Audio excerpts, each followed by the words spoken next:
Implanter une société au Canada. Défi, projet sur le point de se concrétiser. Dans tous les cas, il est primordial pour les futurs entrepreneurs de connaître tous les tenants et aboutissants des procédures d'installation, mais aussi la réalité du marché, point clé de la réussite. Qu'en est-il du visa nécessaire et du permis de travail? Quelles sont les différentes formes de sociétés existantes au Canada? Quels sont leurs avantages et leurs inconvénients pour un Français désirant s'implanter? Quid des taxes et de la fiscalité? Dans cette émission, experts et particuliers vous renseignent sur le sujet.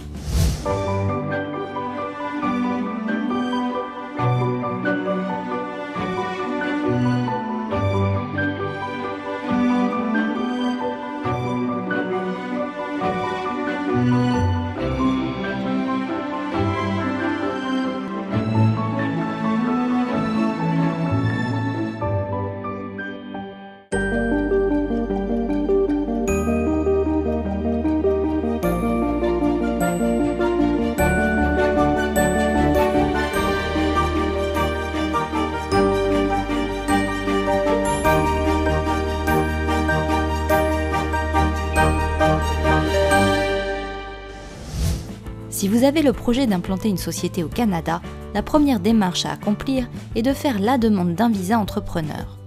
Si son attribution dépend d'un certain nombre de critères, sachez d'ores et déjà que les procédures sont plus simples au Québec francophone que dans les autres provinces du pays. Au Québec, plusieurs options s'offrent à vous sur la base d'un système actuellement en mutation. L'ancien système fonctionnait selon deux angles. Soit je rachetais l'équivalent de 25% des parts d'une société québécoise, soit j'avais un projet d'affaires que je déposais auprès du gouvernement du Québec, Migration Québec, qui l'analysait et sur la base des chances potentielles de réussite, accordait ou pas le certificat de sélection du Québec. Le nouveau système devrait rester un petit peu dans l'état d'esprit d'une application dans une entreprise québécoise, mais pour l'instant on n'en sait pas plus. Disposer d'un avoir net de 300 000 $ canadiens, obtenu licitement, est également une condition permettant d'obtenir un visa entrepreneur afin de monter une société au Québec. Certaines autres provinces, comme par exemple la Colombie-Britannique, possèdent également ce type de programme entrepreneur reposant sur des critères financiers. Pour cela, il est nécessaire d'avoir un certain volume d'argent, quelques centaines de milliers de dollars, et un projet d'investissement dans une entreprise ou de rachat et de gestion d'une entreprise basée dans la province choisie. Attention, car il existe de nombreuses interdictions de rachat. À titre d'exemple, vous ne pourrez pas racheter une société de dépannage, l'entreprise doit être réelle. Troisième solution. Le fédéral n'a pas un programme qui fonctionne avec des anges investisseurs, où il faut démontrer que son programme, qui est majoritairement dans le domaine des IT, est soutenu par ces anges investisseurs. C'est un programme qui est très restrictif, il y a très peu de gens, il n'est pas très intéressant. Vous l'aurez compris, obtenir un visa entrepreneur au Canada est possible, mais pas nécessairement facile, à moins de déjà posséder une entreprise en France.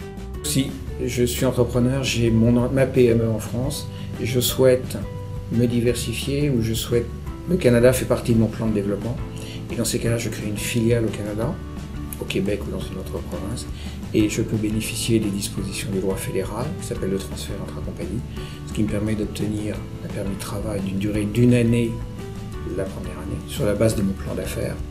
Et puis à partir du moment où, au bout d'1 an, la société, j'ai embauché 1 ou 2 personnes, j'ai des contrats de vente, on peut renouveler, ce qui peut ensuite amener vers la résidence permanente. Ce qui est la voie qui est choisie par une majorité des chefs d'entreprise européens. Une voie choisie par Éric Mougin, coprésident de l'entreprise Équipement Mobile Médical, qui est implantée avec son associé depuis juillet 2016. Tous deux ont, comme le disent si bien les Québécois, brûlé le bateau en arrivant. C'est-à-dire que nous sommes venus nous installer. C'est une condition qui est assez essentielle pour réussir, puisque aussi la crainte qu'ont les Québécois et les Canadiens, c'est de voir des sociétés européennes qui viennent de façon vraiment très très courte et disparaître par la suite, n'assurant pas un service après-vente et une pérennité au niveau de la marque.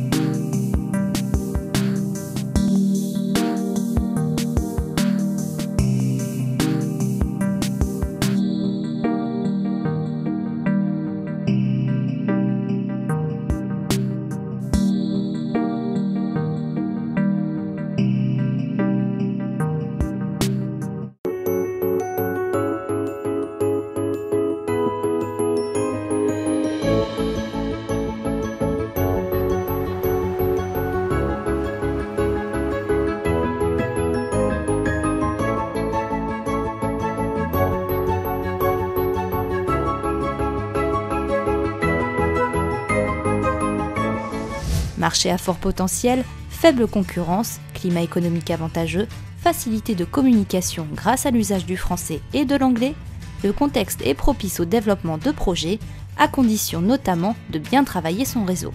Les grandes difficultés relèvent plutôt des permis de travail, qui sont plus difficiles à être alloués, surtout qu'on s'est confronté à des difficultés auxquelles on ne s'attendait pas en tant que créateur de société, c'est-à-dire que les permis de travail, par exemple, délivrés dans le cadre d'une création de nos sociétés, sont délivrés pour un des associés majoritaires, mais pas deux. Donc il faut faire une démarche d'embauche, sachant qu'on priorise ici les employés québécois avant les employés étrangers. Si l'associé d'Éric Mougin a obtenu son permis de travail plus facilement, ayant des enfants scolarisés, les démarches ont duré plusieurs mois dans l'autre cas.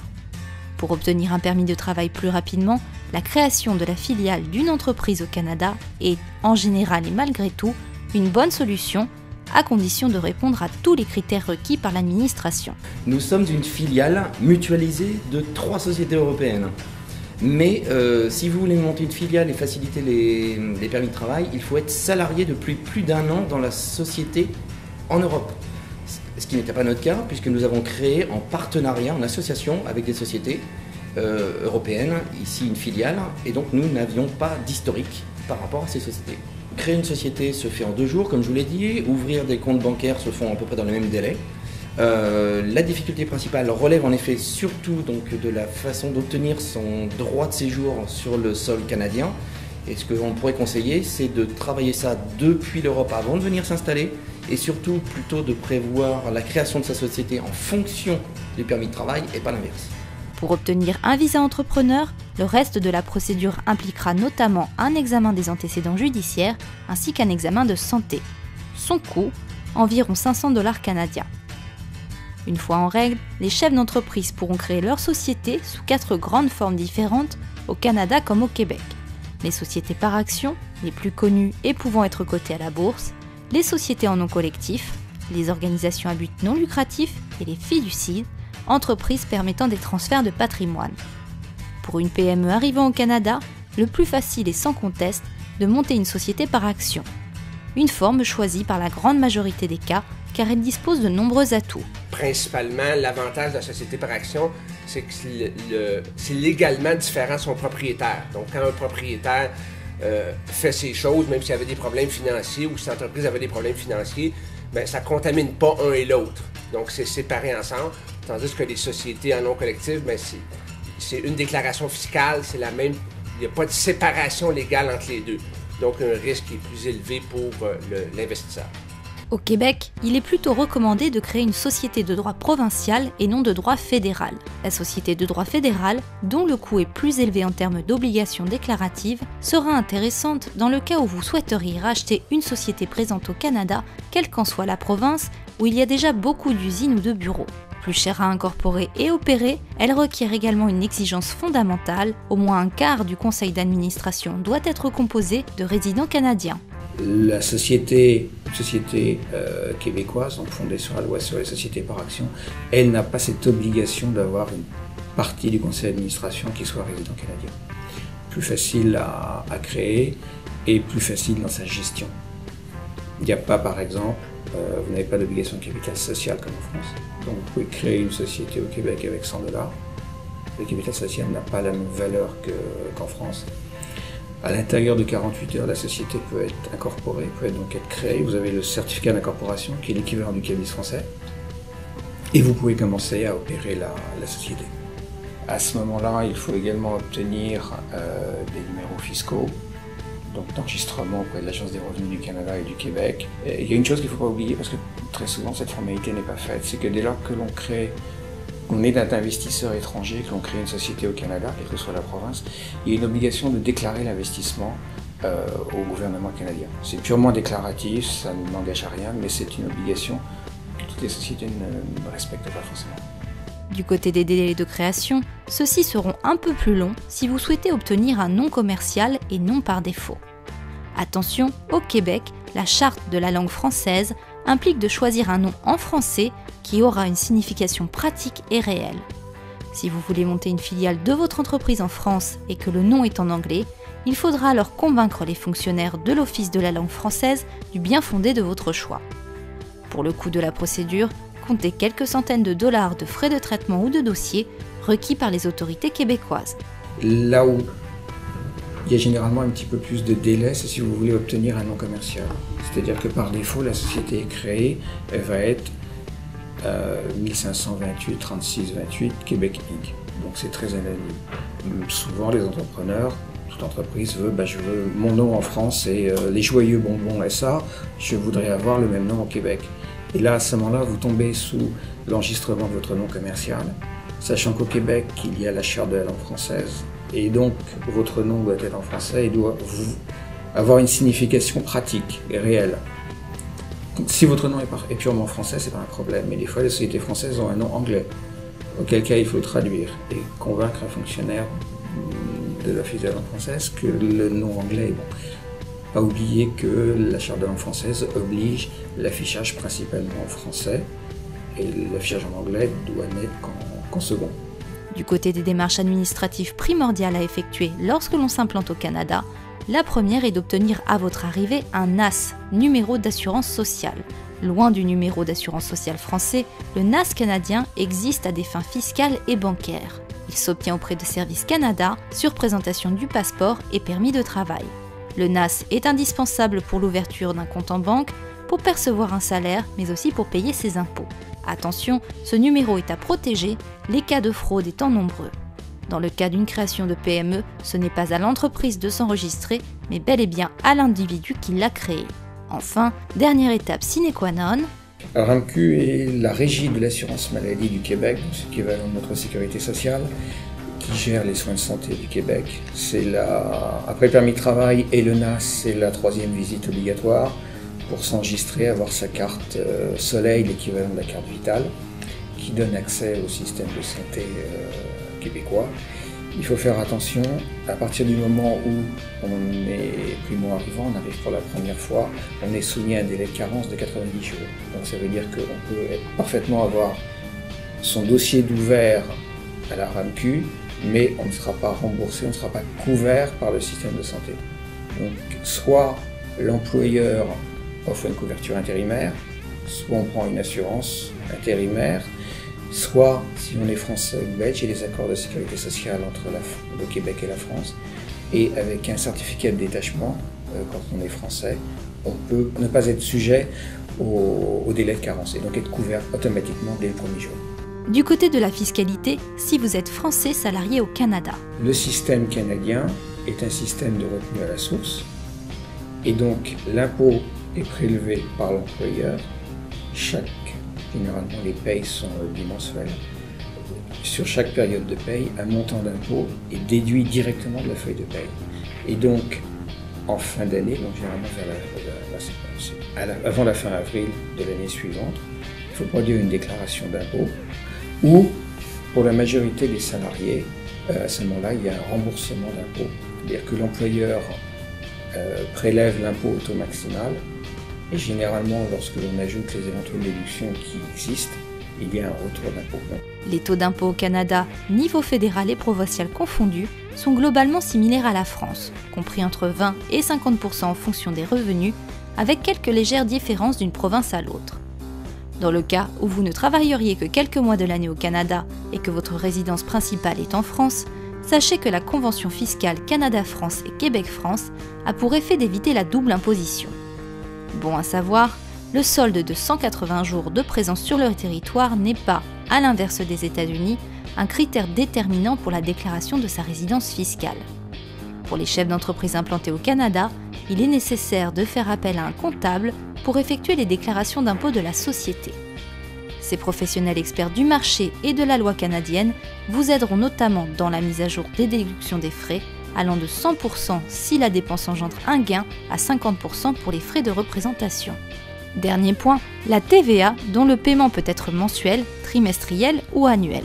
Donc au Canada, on a la TPS, donc la taxe sur les produits et services, qui est l'équivalent de la TVA, qui est de 5% et au Québec, et on a une taxe provinciale qui est environ 10 %, donc ce qui fait grosso modo 15 %. Dans les autres provinces, bon, il y a la taxe harmonisée, tout ça, mais qui fait des taux relativement semblables là, à ceux du Québec. Pour ce qui est de la comptabilité et de son fonctionnement au Canada, le système repose entre adaptation de la règle générale à l'entreprise et le respect des normes internationales. La comptabilité au Canada ici, c'est très simple. Dans le sens où il n'y a pas de plan comptable, par exemple, où une entreprise décide de se partir une compagnie. Ils choisissent la charte de compte qu'ils veulent, donc chaque entreprise peut avoir une charte de compte adaptée à son jour. On suit soit les IFRS comme la majorité des entreprises, donc les normes internationales, donc les normes internationales qu'on suit ici comme plusieurs entreprises, et il y a aussi les normes pour les plus petites entreprises qu'on appelle la capitale fermée. Donc quand viennent des investisseurs ici, s'ils sont de plus petits niveaux, très souvent ils vont prendre les normes d'entreprise à capital fermé. Par conséquent, au vu des procédures plus ou moins complexes que nous avons abordées et afin de réussir votre implantation dans le respect des procédures fédérales et provinciales au Canada, on ne le répétera jamais assez, il est fortement conseillé de s'entourer de professionnels experts dans ce domaine, avocats et comptables en tête. Et pour finir, si votre choix s'oriente vers le rachat d'une société, le développement d'une franchise ou encore si vous souhaitez connaître la procédure pour trouver un local, protéger votre marque, bref, prendre connaissance des autres aspects de la vie d'une société au Canada, une émission a été spécialement conçue pour vous. Elle est à suivre soit sur ce site en replay, soit en direct le 13 mars à 17 h sur 24hchrono-international.com ou tv5monde.org.